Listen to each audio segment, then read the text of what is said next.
Hello everyone, and welcome back to our channel, your trusted source for South African political news and bold commentary that cuts through the noise. In today's video, we are diving into two major stories shaking the political landscape. First, Julius Malema goes on the offensive, mocking Jacob Zuma's MK party in a highly controversial speech. Then, we shift gears as President Cyril Ramaphosa defends the use of race-based policy language, a move that's reignited debates about transformation and justice in post-apartheid South Africa. So buckle up. Let's unpack the war of words, the political implications, and what this all means for the future of the country. And before we get started, don't forget to like, subscribe, and hit the bell icon so you never miss an update. Let's begin in the Free State, where economic freedom fighters, EFF, leader Julius Malema stirred the political pot again. During a campaign rally in KwaZulu on May 25, Malema unleashed a harsh verbal assault on Jacob Zuma and his Umkhonto we Sizwe, MK, party. With by-elections looming in Ward 16, Malema didn't hold back, calling MK party members collectively stupid and branding Zuma himself as their stupid leader.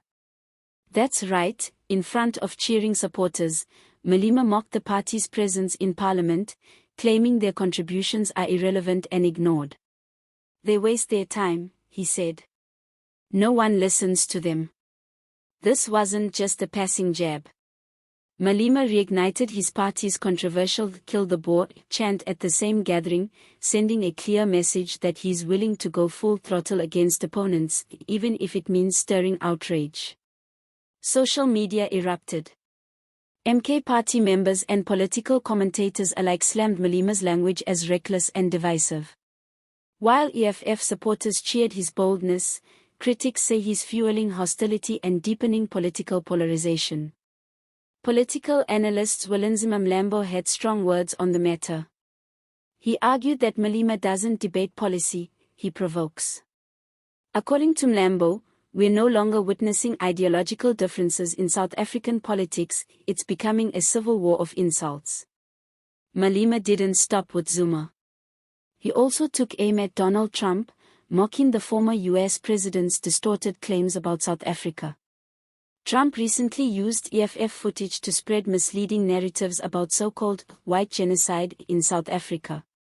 Malema hit back, continuing his pattern of criticizing Western leaders for hypocrisy and interference. Now, while Malema rages on the campaign trail, President Cyril Ramaphosa is taking a very different tone. Speaking at the Union Buildings during a panel on social transformation, Ramaphosa strongly defended the continued use of race-based policy terms like black economic empowerment and previously disadvantaged. According to Ramaphosa, these terms are not divisive, they are essential. We cannot pretend that we are already a society where everyone has equal access to opportunities, he said. Race-based terminology will remain until all South Africans truly enjoy the fruits of freedom and democracy. These remarks come as the debate intensifies. 3 decades after apartheid, many South Africans, particularly opposition parties and civil society groups, are asking if it's time to move beyond racial classification in law and policy.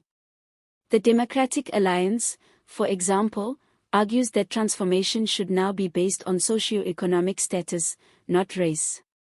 But Ramaphosa isn't buying it. He says abandoning race-conscious language now would be a betrayal of the millions still facing structural inequality.